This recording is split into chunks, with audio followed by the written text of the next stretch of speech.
Appreciate it. Thanks, Dan. Much appreciated. And thanks to these guys as well. We're going to start with a video clip which pretty much encapsulates what Rico's all about. So at that point, I'll probably get up and walk off because you'll have heard everything. But hopefully, this session's about you trying to kind of dig in, give me any questions, and these guys any questions you might have about Rico, and I'm here to try and explain a little bit about what it is and how it very much applies to you guys here. So bear with me 2 seconds.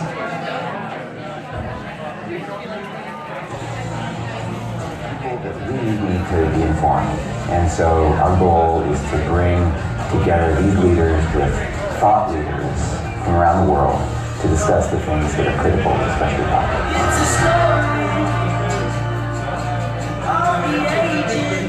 We're in a phase of growth, we're in a phase of expansion, we're in a phase of possibilities.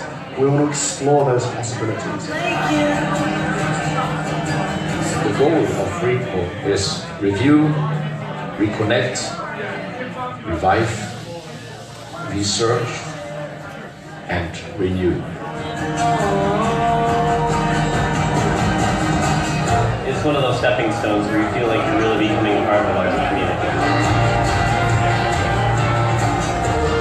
Experience a lot of information, a lot of new people you can meet, and then take all that back to your company and work with that. You should come.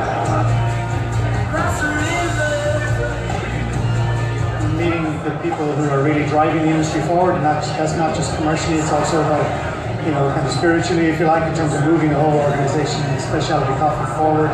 And that's been the biggest piece for me. It brings inspiration and creative thinking towards moving forward. When you get out of that talk, when you put down your notepad that you've been taking notes with, and you go and you talk to someone from another company that you've never met, and you get their take on it, and you see some more ideas start to spin around, that's where the real value of Rico just really starts to show itself. It's an honor to be selected as a fellow. There's so much more value in talking to people here and connecting with people who can be your next mentor. They can be taking you to origin. They can be a next best friend. I am a coffee producer, and for me it's very important to learn about the industry, what's happening. As long as we come here, we learn, and then we find a way of putting it into action and making it a reality. I think it's going to be worth for the future. It's going to be what we're going to leave for my sons.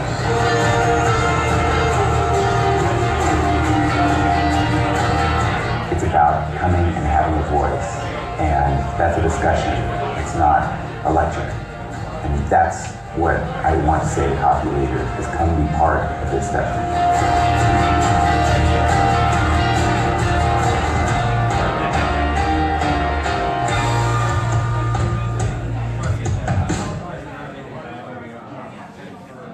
Cool, thank you.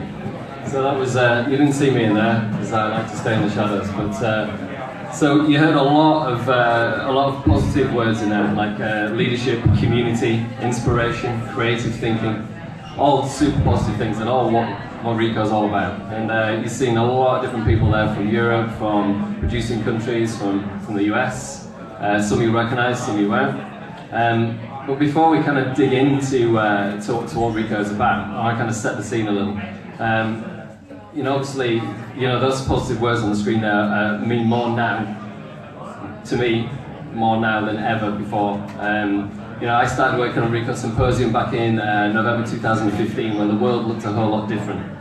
And now, obviously, we've got a US president who doesn't believe that climate change is actually a scientific fact and wants to deconstruct the Paris Agreement. And that's before we even talk about his administration. We have UK heading close to an exit out of Europe. And I don't know about you guys, but to me, no matter what your political leanings are, you must all kind of feel this anxiety, sense of anxiety about what's around the corner. For me, I wake up with this sense of anxiety, which turns to pure anger, and then after a little bit of reaffirming time with my family, with the kids, getting them ready for school, it turns to complete optimism. Because in our sector, we've got such a great opportunity. We're a working model of what can happen through collaboration. So you see on the screen behind me, there's absolutely loads of stuff going on right now. We've got at the bottom here, the bottom right, so the UK specialty coffee boom, so 100% growth by 2020, which was predicted by Allegro last year. We've got capital investment interest, we've got venture capital. Some Coffee just got $2.7 billion last week investment, which is just amazing. Sorry, 2.7 million.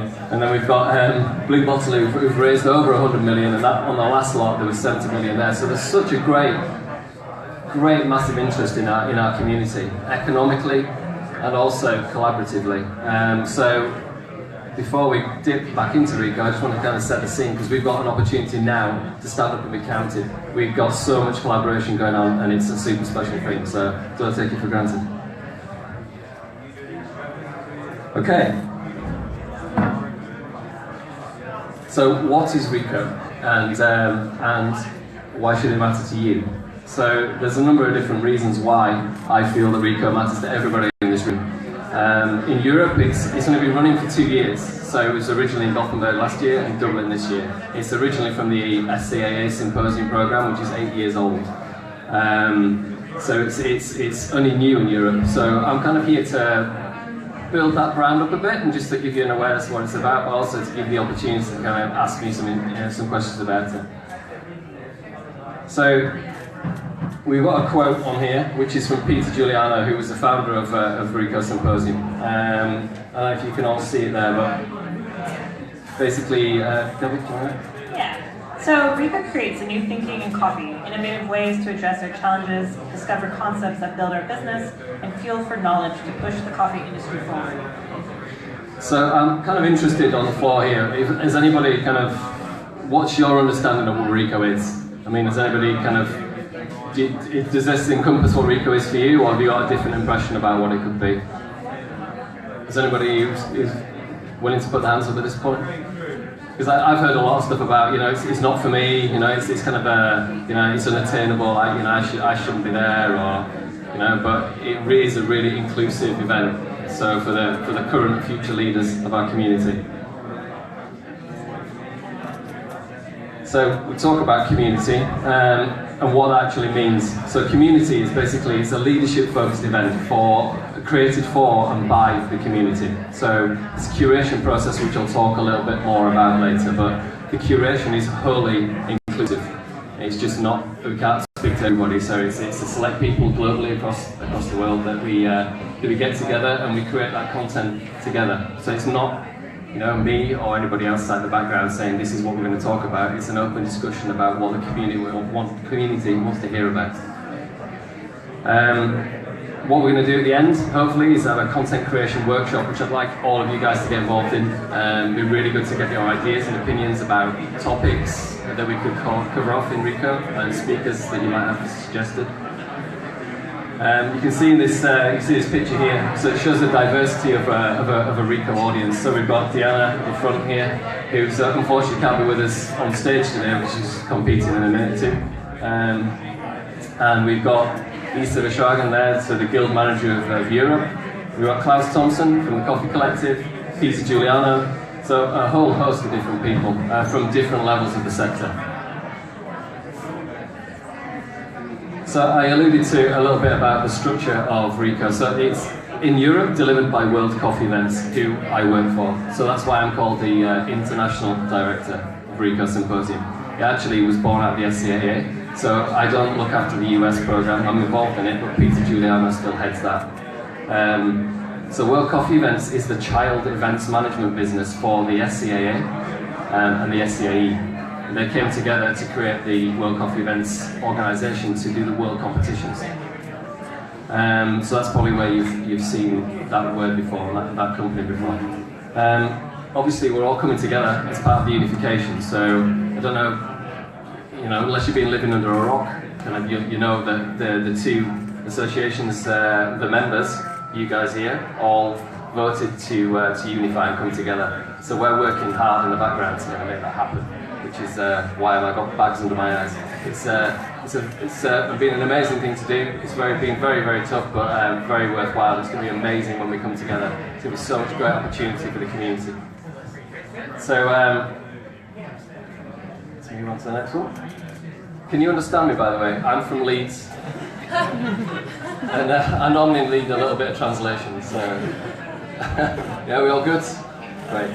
So, this isn't like a self kind of promoting picture. This is the opposite. I mean, how did this kind of shit kicker from Leeds end up here? You know, up with Al Keating from Coffee Supreme in New Zealand, Cal Sara, you know, the ex-New Zealand world champion. You know, we've got Nick Tolley down here, Ben Bicknell from Australia at the far end. And the reason I'm kind of putting this communication, collaboration and change in that order is because that's what it takes to make RICO happen. All of these guys on here, these ladies here, all gave their time up for free. The speakers came for free. These guys came over from New Zealand and paid for their own flights to come and get involved for free. So there's a lot I've heard about RICO being potentially, because of the ticket price, which we'll get into later, but as if there's some implication that it actually is a very much a for-profit event, and it's not. It's a very much a community-focused event, but you know, there's a hell of a lot goes on with it. 2 days of packed talks. So yeah, I just want to give you a kind of a feel for the amount of effort that goes in. So this is behind stage. So Nick's getting his makeup done. Ben's had his done in the corner. He's just giving us a bit of a mantra. So the audience. So these are people that lead, and people who lead need to be informed, and that's what RICO does. So it brings thought leaders from across the world onto the stage, and so these are leaders in the coffee sector who've got influence not only kind of financially, because they're business owners and CEOs, COOs, but they've also got influence within the community as long-standing people and partners in that community. So speakers, you know, I guess hopefully you'll have maybe checked out the RICO Symposium YouTube channel, maybe seen some of the talks, full 80-minute talks that we launched for free, and there's been a whole host of speakers over the years. There's been obviously people that are here today, so there's Maxwell, James Hoffman spoken before, we've had Paul Stack up there, and most recently this year we've had Taylor Brown, who's done loads of talks after RICO, which has been fantastic to see. So there's been a real whole host of people. Okay, so RICO also has an amazing fellowship program, and this is basically where we can engage the current and future leaders of our community. But the fellowship program is set up for people who maybe financially couldn't afford to go because the tickets are fairly expensive, and also maybe they couldn't go for another reason. So this fellowship is a funded program for around about 20% of the delegation who are funded to go. They have a ticket price that's covered, and this is what Gabby did this year in Dublin, and also Claire did as well, and a number of other people that are here today. So a bit later on, I'd like these guys to kind of tell you a little more about what the fellowship entails, what their experience of it was, and also Freda's here up on stage as well, and she was involved in the next thing, which is our coffee service. The coffee service is fully integrated into the sessions, and you can see here there's a bit of the new flavour wheel, and then you see Peter Giuliano talking about the flavour wheel. So basically each coffee service theme that we do at RICO is tied into the discussion that's happening on the stage. And this year in Dublin, I got together a number of people from a green coffee collective, and we chose green coffees that would display predominant characteristics of the new flavour wheel. And how was that? I mean, obviously I'm gonna just pass over to Freda, because she was really part of the coffee service, which should tell you a bit more about who was involved in that as well, because if it hadn't been for the people who were actually serving the coffee, it wouldn't have been the success that it was. I was one of the barista for this coffee service and also the sensory experience, and what we did was RICO choose the green coffee and then also roast it upon flavor wells. So you will actually experience every station. For example, Kenyan coffee, you can get berries, you can get like citrus, and we're trying to emphasize that specific flavors that you will get from the coffee, and also sensory experience. For example, there is this calibration book, the sensory lexicon, and basically I remember Emma brought American blueberry from the tin and bring it over for let us to try. It's more like a calibrate experience for us. Yeah, basically, have you all heard of the sensory lexicon, the World Coffee Research sensory lexicon? So it was released at the same time as the Flavour Wheel. They were done together, born out of research, purely out of research. So the SCA works very closely with UC Davies, who had a prominent wine tasting and wine research program, and have now got the world-leading coffee program. So this was. So this is Emma Sage. She's the science manager for the SCAA, and Freda was working on this station here. So you can see down here there's little kind of sample pots, and they are reference samples. So the lexicon is made up of 110 different references, taste, flavour references. And what we did was we had 2 coffees from Caravella Coffees who kindly funded this experience and put forward 2 of their great coffees, which were roasted in the World Coffee Research Labs, went through the sensory lexicon testing, and then the results were revealed during this sensory experience. And these here are actually 2 references that were a part of that 110. And you'll see on the next bank down there was Marie Viva-Lenoir from L'Année de Café. She came and brought the 6 olfactory, L'Année vials that are absolutely partnered to the lexicon as well. So we brought these working tools to life, and for me it was amazing to see. But it wouldn't have happened without the focus on hospitality and service, and that was provided by the Barista Guild of Europe. So you tell us a little bit about how that came about. Yeah, so basically I learned that information about I can volunteer for RICO as a barista from London Coffee Job Board, actually. And then I remember I applied for it the last day of the expiry day for the application. And I heard that from Steve Hall from Caravan, actually. And I was like, why not? Like, I can meet people, and then I always want to volunteer, contribute back to the coffee community, so I did, and then luckily I got the volunteer. And I think it was amazing because I met so many people, not just from barista level, but also the fellows over here, these ladies, they were amazing. And then people, because I was serving people coffee, and I got a chance to communicate with them about what am I trying to do. So I'm serving you a Brazilian coffee, which we're trying to emphasize orange flavor, citrus flavor, so this you might taste citrus flavors in this coffee, and we're trying to go back to our flavor wells. And I found amazingly, because I was working at sensory experience stool as well, so I met a lot of people who are really, really into sensory, and we still communicate, we still contact each other. I think that was a really, really great experience. Cool. So, and kind of touch on a few things there, but we've mentioned collaboration a lot, and it was mentioned even earlier on in the session with Cafe Magazine. Collaboration is kind of a key element to our community, and it's without that collaboration across the board, RICO would never happen. And so it was really, really amazing things out there. The Barista Guild there. You can see this is my favourite bit. So we had different sensory experiences as well. So we had local. What we did was we celebrated we always celebrate where we're hosted. So we were hosted in Dublin. So we got all of the local roasters to roast the coffee that was served on service, and we got loads of the local craft beer suppliers to supply beer. And we did a pairing to the craft beer wheel, and we did some kind of roasted malts and some hops tasting as well, which is fantastic. When I got a mic in my, I just want to beatbox. I'm going back to when I was like in a breakdance crew at 11 years old. So if I do bust out, I'm sorry. It's great. Stop being a drummer. I'm going to be a front man. So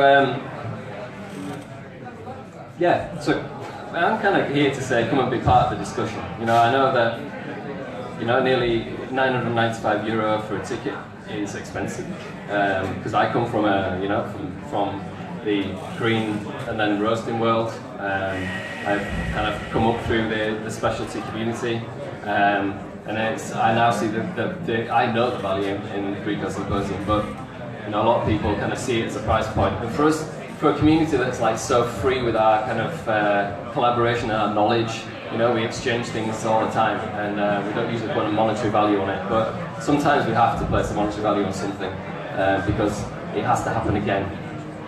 And this is basically, you know, what my challenge is. It's about kind of building that momentum. So come along, it'd be great. So obviously, you know, the kind of, when you talk about money in coffee, it does kind of, you need money to be able to change things. You know, that's just reality. But you know, money in specialty sometimes kind of insinuates commercialism, and it's certainly not that. This is about talking about fundamental change. So I hope by the end of this, kind of, you'll understand a little bit more about it. So one of my main objectives, being in control and being kind of responsible for the content and for the speakers, is ensuring that what we've got on that stage is exactly what everybody wants to hear about. As I said, we'll kind of delve into what this room might want to hear about in the future, which will be really interesting to hear about. But also, it's about that continuity and the momentum that you gain from that. So you'll be hearing a bit later on from some of my old colleagues, Falcon Coffees, who are going to be doing a session on the UK Modern Slavery Act. And we actually did a session just on modern slavery in Dublin, and one of the session talks was on the UK Modern Slavery Act. So fantastic, you know, to see that that's actually built up and it's momentum across the board. It's been discussed not only in our events within the association world, but external events, you know, not just events, being like through communities, through blogs, through social media. You know, it's about kind of getting that continuity and that momentum, and that's exactly what Rico is about as well. So, so I wanted to just, I'm completely obsessed with what people's coffee story is. I find it really inspirational and aspirational about how people got into coffee. I think we're just such a real diverse bunch of people, and that's what makes it work. That's how we can do so much with so little. So I'm going to kind of take you through a very, very potted history of my kind of time and my entrance into coffee, and then I'm going to kind of ask these guys to tell us a little bit more about theirs. But I'm really, really interested to hear a bit about yours as well. If anybody's got any, I can see a couple of faces that I know are familiar, and I know that you've got some, you know, some closets in that cupboard of how you got into coffee. So, so for me personally, you see the screen behind. So I was a big skateboarder and still try with my boys, and but my knees are wrecked. It's not a pretty sight. So that's kind of like, the hand's so big because it's still a massive part of what drew me into coffee in the first place. It's about that spirit, the spirit that runs through indie music, you know, the punk rock DIY scene, art, craft beer, you know, no matter what, it's that indie scene it's that spirit that's prevalent in the specialty coffee world. And that kind of led me into Taylors of Harrogate, who are kind of the biggest roasting ground producer in the UK. You know, and I kind of happened into that job as I was saving money to go travelling, and met one of the guys you're going to kind of hear from later on, Mike Riley. He was just an amazing guy, and he kind of like taught me, even then, everything he knew. It was just like there was no ego, nothing. It was like, this is what I know, take it away and digest. So every spare minute I got was in the cupping lab, you know, trying to understand, you know, looking at the origin map and, you know, wishing about I could go travelling. And then I had to kind of grow up and get a real job, so I ended up spending 6 years in hell, in IT hell. And but I learned my kind of big boy chops and, you know, senior management and project management. I won't leave it there. It was very dull, but I wouldn't be where I am now if it wasn't for that. But I got made redundant. It's the best thing that ever happened. So I reconnected with Mike Riley, who left Taylor's and was with Conrad Britz, who you'll also hear from later, with Falcon Coffees, starting up a specialty arm in the north of England. And I, with Riley and his wife, who'd started the business on the kitchen table in the May of 2012, I joined in November, and together with the whole entire Falcon Coffees team, we built that business up from scratch to 300 plus customers within 3 years, and it was the steepest learning curve, but the most amazing, enjoyable experience I've ever had. Went from knowing very little about coffee, being an enthusiast, to going out and buying coffee within 6 months, and getting Q graded within 12, and so kind of brings me back to my point really, is the fact that that's why we're here today. It's kind of where it's about relationships and it's about people. Coffee's really the vehicle. It's about the people involved. So that leads me on to your coffee story, Gabby. Hello. Okay, yeah. I started drinking coffee at age 9 from Seattle, so that's normal. So when I was 16, I lived in Ecuador, and that's when I first noticed that coffee tasted different in different places. Particularly, it tasted bad. So when I went to university in California, I would get homesick, and I would always go to coffee shops, because Seattle, coffee shops, that's home. So drank a lot of coffee, started realizing, hey, there's a lot of different coffees each coffee shop, got more questions. The university finally asked me, all right, you gotta choose something to study. And I was like, well, I think we're gonna study coffee. So I studied political economics with a focus on coffee.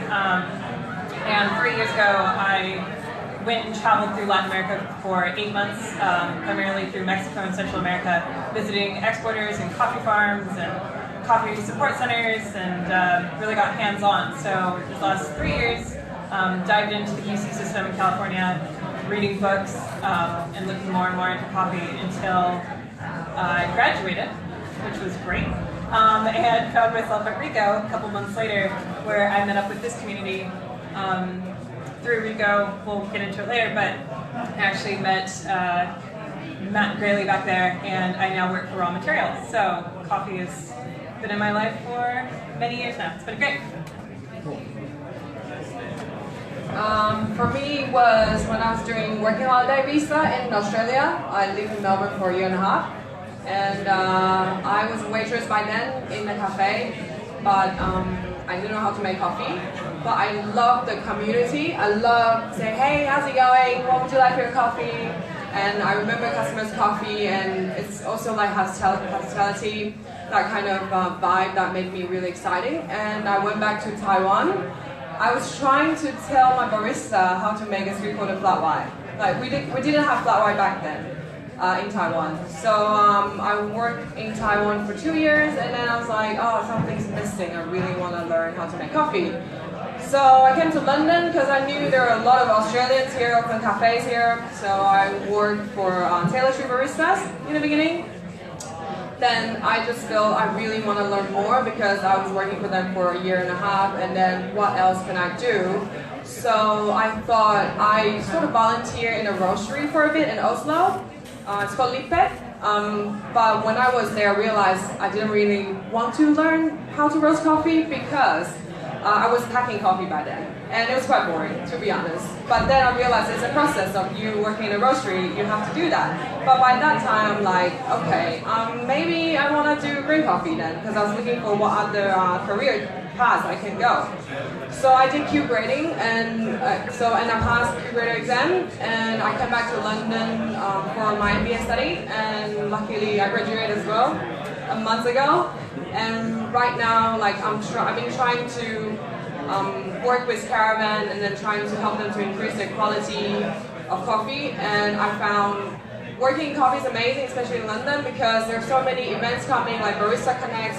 Rico was in Dublin as well, and then La Marzocco party here. Like I met so many people. I've been volunteering for SCA UK competition as well, and I love how people are really open and willing to share about everything what they're doing, and that's why I'm really into coffee. Cool, thanks. Let's wind that back a bit. So there's lots of Australians in London. Yeah. There's a few. Cool, thank you. I think I have a very similar story to a lot of people. I started studying law at university, and I was like, I'm going to be a lawyer, I'm going to work in corporate, that's what I'm going to do. But I think the best part of my uni at the time was studying in cafes. I like the ambience, I like the interaction with people. And so I got a job in a giant worldwide corporate chain, just because I like drinking coffee. But then, beyond just drinking the coffee, I found that the interaction with people was the bit that I liked more. Coming in and talking to people, getting to know people, that was the bit that got me. And suddenly working in law and staring at a wall for the rest of my life didn't seem very attractive anymore. So I graduated and then promptly threw my degree behind me. And I've worked in coffee ever since, mainly as a barista, but now that I'm head barista, I kind of get to be involved more in creating that experience for other people, which I love. Cool. And you won the Scottish Airpress Champ. That it is, yeah.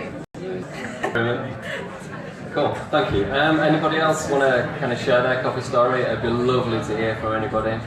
James, maybe? No? No? Matt? Yeah? Cool. Yeah. Get on the mic, it's great. I'm Lauren. I actually got invited to this through Freda, middle there, because I'm a chef and I work at Caravan. I'm from New Zealand originally, but with my coffee story actually comes from my great-grandfather. It's quite an interesting story because it kind of goes back a few generations. So my great-grandfather was from Berlin. He was a botanist, and he actually ended up getting employed to go to Samoa in the Pacific Islands to study a coffee plantation out there, the biggest one on the island. It got a disease, and the Samoans needed somebody who could work out what the disease was to help the plants get better, make the health again, and so that they could start exporting the coffee, because it was one of the biggest things that Samoa was known for at the time. So my great-grandfather ended up going to Samoa and helping all of these plants regrow. He actually turned a really big profit on the island, and became quite kind of like a little celebrity, I suppose, in Samoa, because he was probably the only European at the time, and he dressed exactly so, which was bizarre today.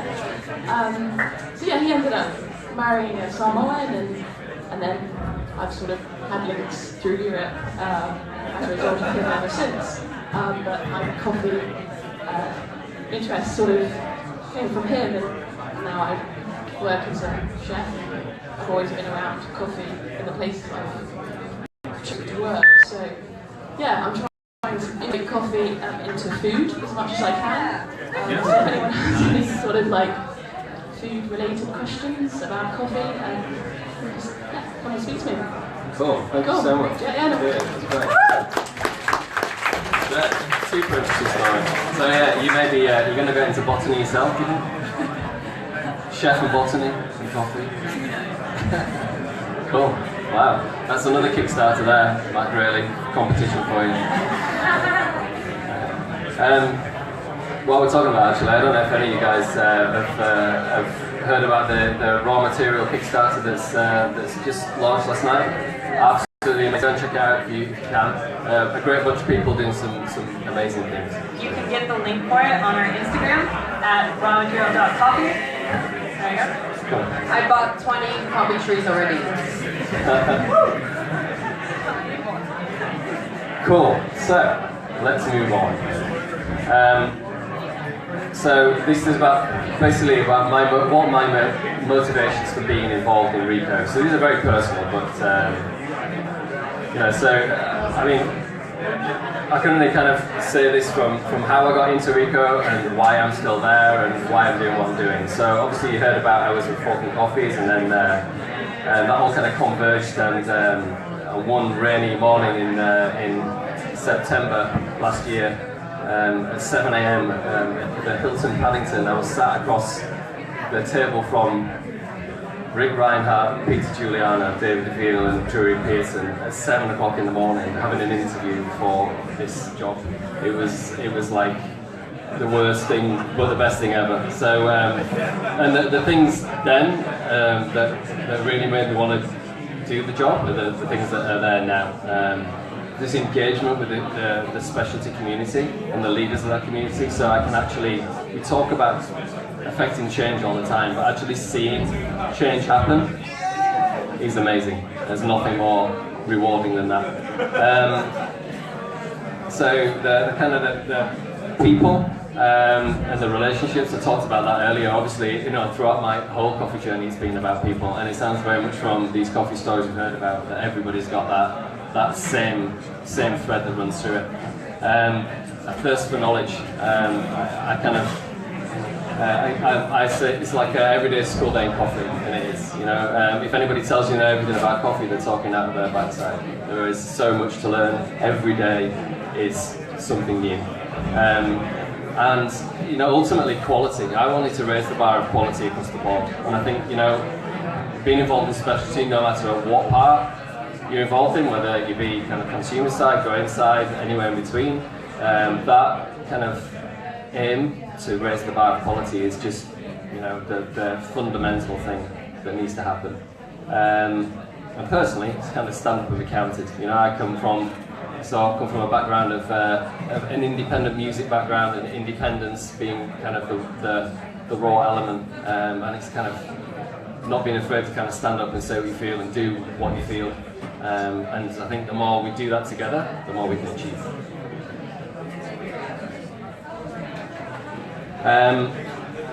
So I'll move on to Recode Dublin. Yeah, we kind of scripted this a little, so I'll let you ask me some questions. Yeah. Okay, so was this successful, and how did it differ from the previous Recode? Yes, it was a success. Rico Gothenburg launched the first Rico in Europe, and Dublin was a resounding success, as was Gothenburg, but as in the people, like bums on seats, there was like 45% more people there in Dublin.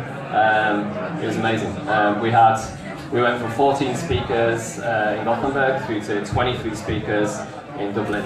So yeah, I squeezed a lot in, and personally it was a great success. But obviously, from industry-wide, it was fantastic. What is the difference? Because there are so many talks right now in the industry, Temper Tantrum, and also other events like Collab. What's the difference between Rico and any other events? Yeah. That's a random question. Yeah, I thought about it. So the thing that all of those have got in common is that there's an element of a talking element to them.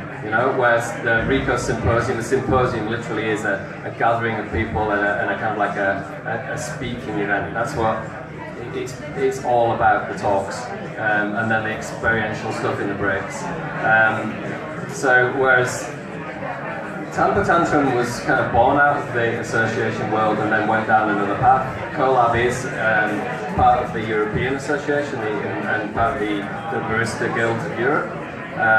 So obviously there's a lot of change to come, but currently there's a lot of amazing events out there that do similar things. But the difference with Rico is that the demographic at which it hits, it's a leadership event so it's to bring thought leaders who are speaking, experts in their field, groundbreaking innovation, groundbreaking scientific research, and delivering that to business leaders and community leaders who can actually not only influence change but actually can affect that change, commercially, financially as well.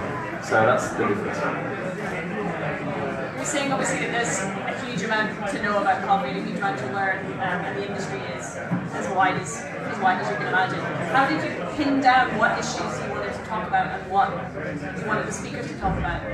Yeah, cool. We'll get into that a little more later, but when we'll do this content creation piece. But just to kind of sketch it out, what happens is that there's in the US from the SCAA, you've got World Coffee Research, which is a non-profit research arm. They've got the CQI, Coffee Quality Institute, which administers the Q grade certification and obviously does independent research programs as well. So there's all of that, all of those projects, all those programs, all of that research coming out of there, and they've obviously got alliances with scientific institutions. Then the European side, exactly the same. maybe not as kind of evolved because the SCA is older, but yeah, the SCAE have real strong relationships into scientific institutes in Europe. So we've got Shahan Uretzian, who spoke at RICO Dublin, speaking about kind of water standards and the stuff that they've done, pure research in the university. Morton Munchow from Coffee Mines and their research that they do. So a lot of the content gets driven internally, but that is only a part of it, and that is then opened out to the community on content creation groups. So we do basically over-the-wire webinars, conferences where we get specialty leaders, specialty coffee leaders from across the world to come together on a call. We have many of these, no more than about 10, 15 people on each, but then to give like a good barometer of measure about whether we're in the right ballpark. And if we're not, we ask. That's what we're asking. That's what I want to hear from you guys today. Okay. So I mean, Dublin was. I don't know who went to Dublin, but if you did, I mean, my favourite parts were my favourite session was the gender session. I mean, it wasn't going to kind of, it wasn't groundbreaking in many ways, but it was in the fact that it was on that stage being spoken about. I mean, we did 3 high-level introductions to gender in the workplace with Taylor Brown, gender from a producing country with Melanie Lanthala, and we did gender in competition with Sarian Burry. So for me, that was to get it on that platform, and it's created so much conversation since. It was amazing. What about you? I'd agree that gender was probably the most, I would even go as far as say raw session for me, because, hadn't heard it in that type of manner yet, and it's created a lot of conversations. I know us as fellows, a lot of the female fellows, we've kind of stuck really well together. There's quite a few of them who are competing now, and leaving RICO, having that information just so freshly provided to us about wage differences and just difficulties that the different genders seem to face. And also we talked about like the LGBT community within coffee and within the cafe and some challenges they've suffered. It was really great, and yeah, it's still very much a conversation in my life. Cool, thanks. The gender ones were obviously, they affect everybody in whatever workplace, whatever part of the chain you're at, so that was definitely groundbreaking. But there was also a lot that were really up to date and really in-depth research about the agriculture of coffee and water, and that's stuff that sometimes you don't have immediate access to if you're perhaps working as a barista on bar. It was great to engage with such finite points in such a deep way, because that really expands your knowledge and it helps you become more of a well-rounded professional. Right, thank you. Right, I'm going to move on. So how can you get involved? I mean, I'd love you all to be involved. It'd be fantastic, the more the merrier. But there are many different ways in which you can get involved. You can get involved as a speaker. There's many thought leaders in the room that I can see already. And there's many people I've seen speak, and many people I want to speak at RICO. So, come forward and tell me if you want to do it, and or I'm going to be approaching you anyway. But so you get involved as a speaker. Also, we had Carla Freda. Carla Freda did a talk at RICO Dublin. He was a fellow at Gothenburg the year before, and hopefully we've got Dr. Chris Hendon speaking in Seattle, who you'll know from the water book he did with Maxwell, and he was a fellow in Atlanta. So the fellows are kind of coming through as well. So maybe one of you three. And we move on to the fellowship, and I'm just going to hand over a bit to Gabby and to Claire, because they were involved in this fellowship from application through to kind of experiencing it. So I know how much time we got down? We all good? All right, cool. Take it away. Okay, yeah. So RICO Fellowship, I first heard about it back in January when doing some stuff for coffee research, and thought it was quite interesting. But the price of it was something that made me not consider it seriously until I was, strangely enough, I was walking a lot in Spain. I did the Camino de Santiago for a month, so about 500 kilometers across the country, and had a lot of time to think, and so thought about Rico and what had been told to me about it, so I looked it up and I was wondering if there was a scholarship opportunity, saw the fellowship, submitted my video right there in the middle of the field. You can hear like a cow in the background, wearing hiking gear and everything, and just kind of got a wild hair. Right before submitting my video, I went online and bought a plane ticket with the last of the funds on my credit card from the US to Dublin, and I figured, you know what, I know like I have to pay for my plane ticket, accommodations I was responsible for, but I was okay with that. It seemed like an opportunity that I just could not miss. So yeah, I said that in my video. I kind of made the threat like, hey you guys, I already bought my one-way ticket, so you have to have coffee with me anyways, because I'll come find you. Please give me the fellowship. Thank you. There's some fierce women on this. I tell you, we got some amazing applications. Yeah. So I felt very honored when I did receive the email back saying, congratulations, like you don't have to force your way in, we will invite you in. And it was such an amazing opportunity to have that ability to just go up to or walk into a room full of people so knowledgeable and so passionate about coffee, and not have to have that strange like, excuse me, hi, I'm a barista, I know coffee, can we talk? But rather go in and say, hello, I've heard about what you were doing and I would love to sit down with you at this table over here and talk to you for the next 5-10 minutes. Or, hey, there's the sensory lab over here, can we go and have a cup of coffee together and talk about that? And it was, never have I been in a room where there's been such that opportunity to just have any conversation with anyone in this leadership, from people who are leaders in green coffee to leaders in roasteries, business. So it was quite incredible. Yeah, still very happy that I did it, obviously. Also, I went in with the goal of finding a job, and when you go into a room which is full of leaders in their industry and you say, hello, here's what I know and here's something I'm looking for, every single person was more than happy to help me out. And I'm sure had I gone in and said, hey, I'm here with a different thing I'm looking for, not just a job, but for an opportunity to enter going to Origin or whatnot, I know anyone in that room would have been on board to help me with that, reaching those opportunities also. So quite an incredible space. Yeah, I completely agree. The fellowship program in itself, we were grouped together a lot, which in a way was good because it gave us an excuse to talk to each other. Like, oh, you're a fellow, I'm a fellow, what's your story? Where we may have not had that before. Also, engaging with the speakers was really easy because they knew that the fellows were there and they would come up and ask you, oh, you're a fellow, what's your story?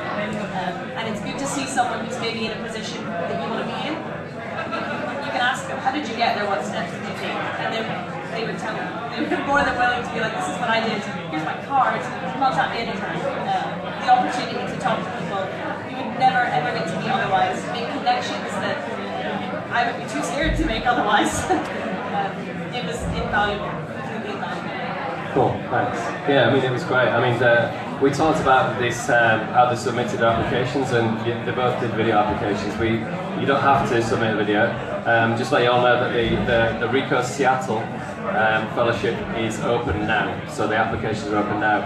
It'd be great if you do submit a video because it's fun, and with your permission, we tend to screen it on in the middle of the sessions. So.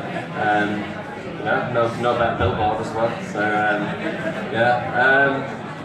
but yeah, I mean, as I say, if you go onto the Rico Symposium website, ricosymposium.org, you'll see there's a fellowship tab and the applications are open. So you can submit an application written, audio, you can sing it, you can dance it, you can do what you want. You can cook it.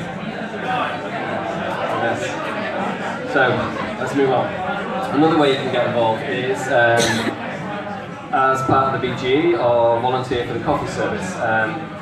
So kind of hand over to Freda again, because obviously you did that. So what did that entail?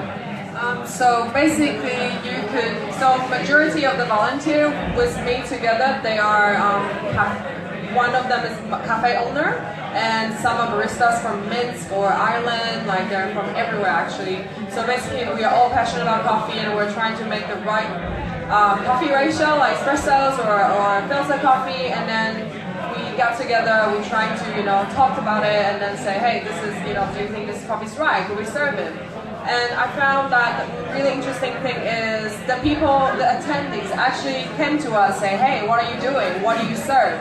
So we sort of at the spot of, oh, hi, I'm a curator and I'm a barista as well, and I'm doing this and that, and I'm looking for a job, blah, blah, blah. So like, it helps you to open any conversation, whatever you want, and because everyone is so ready to talk, because everyone is so friendly in a way, and then they're all willing to help. Like I met a guy from UCC, Switzerland actually, and then he's been helping me and then trying to, communicate with me instead of sensory and any other stuff. And then I have friends everywhere actually, and then I found it's a really, really great opportunity to meet people, because initially I literally thought I'm not good enough for fellows. Really, like I was a barista and then I didn't do much in my career life. I was not ready yet, so I'm like, oh, £1,000 or €1,000? 995 euro. Yeah, it's super expensive for me as a barista, and I was unemployed, and I was still a student too. I'm like, what can I do? So I applied for the volunteer, and I found that's actually a really good way to step up, because it's a really good level to enter. You meet more people, you open your sites, and then you keep moving on. I want to be better, and after Rico, I started to listen to a video online from YouTube. I try to make the best out of it. I try to learn as much as I can or volunteer in here. So I think it's a really, really good opportunity to volunteer. Cool, thank you. Yeah, it was amazing. I mean, if it hadn't been for that amazing hospitality and the skill and the engagement with the delegates from the service, it wouldn't have been half of what it was. So it's cool. So questions from the floor. I do want to get your opinions and I want recommendations on speakers and topics and all sorts. So we'll do that in a minute. But we're going to go about 5 minutes left. Anybody got any questions? Any burning questions about Rico? Any? We have some pre-written. Nobody got it? Yeah? Hannah?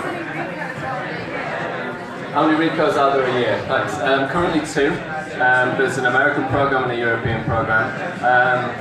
Before unification happened, there was plans to be 4. But obviously, there's a lot gone on hold as unification's happening, because it's quite a big undertaking. But that is still the aim, is to do Rico US, Rico Europe, Rico in a producing country, and Rico in Asia.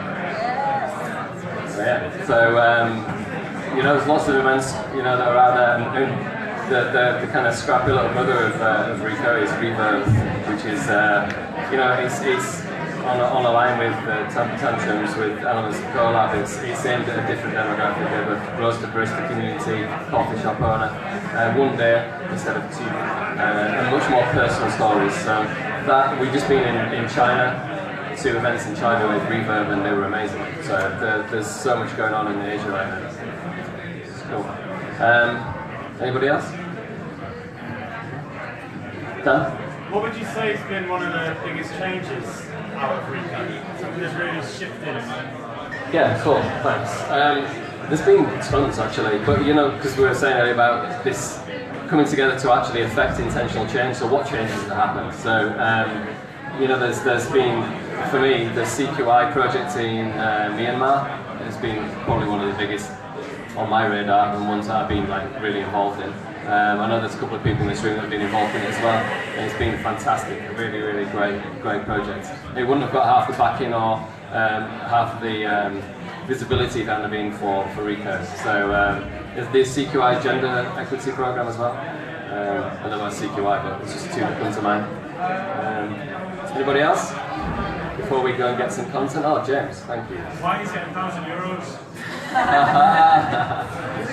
It is. Right, the cost price of me putting Rico Europe on in Dublin was about €725, believe it or not. So the early bird price is €895.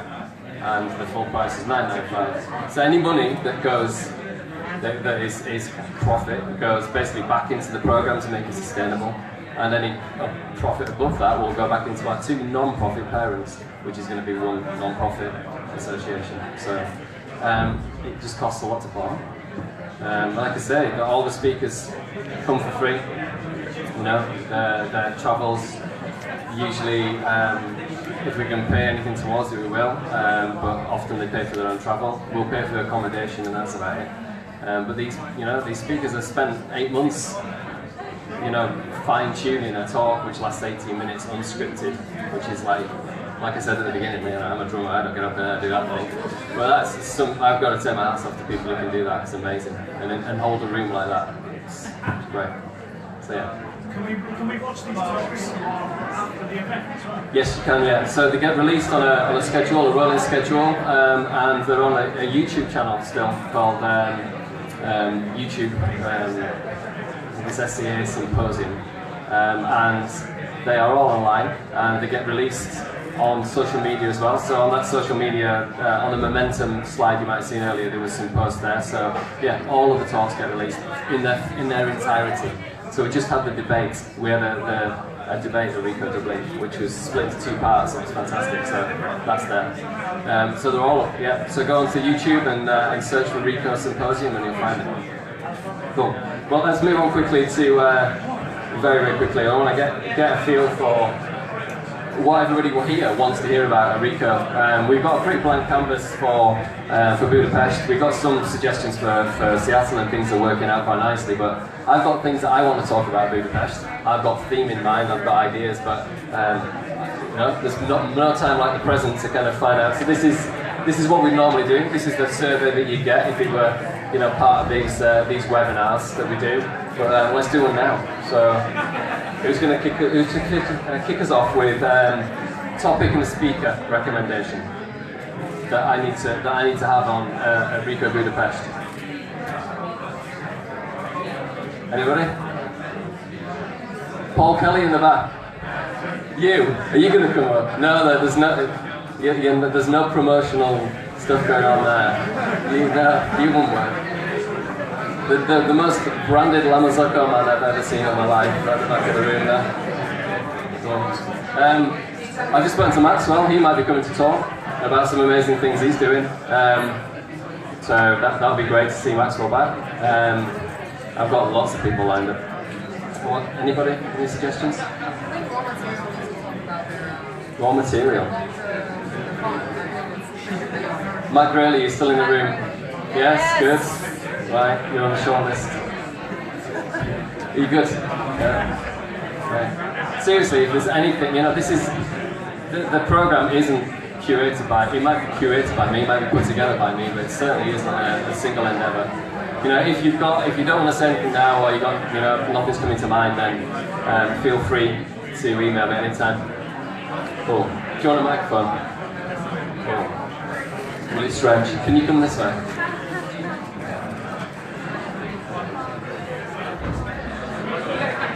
Cool, thanks. Yeah, that's great. Thank you. Alan Andrews from Ireland, and one of the topics that I'd like to see discussed at Rico is how we can complete the customer journey, because I think a lot of the time the focus is on purely delivering coffee quality in the cup, and not enough focus is given to everything else. So some specialty cafes just focus on getting the coffee right and on actually completing the customer journey. So if you could add that to your list, yeah, and I'll give the talk. Thank you very much. Go, put it down as speaker and topic. Bingo, that's one down. Seriously, I don't want to kind of take another time, bums will be getting numb. Thank you very much for all of your attention, much appreciated. Any questions you got at all, feel free to email me, matt@worldcoffeeevents.org, or just go to the Rico Symposium website and stick a query through there. So so thank you. And to this fellow here, if he's here today, it wouldn't have happened on the day or the days without this guy. So a great MC is also what makes Rico great. And James Hoffman was a fantastic MC. So if he's here, take a bow. Okay, thank you very much. indeed. Really appreciate it. Thanks.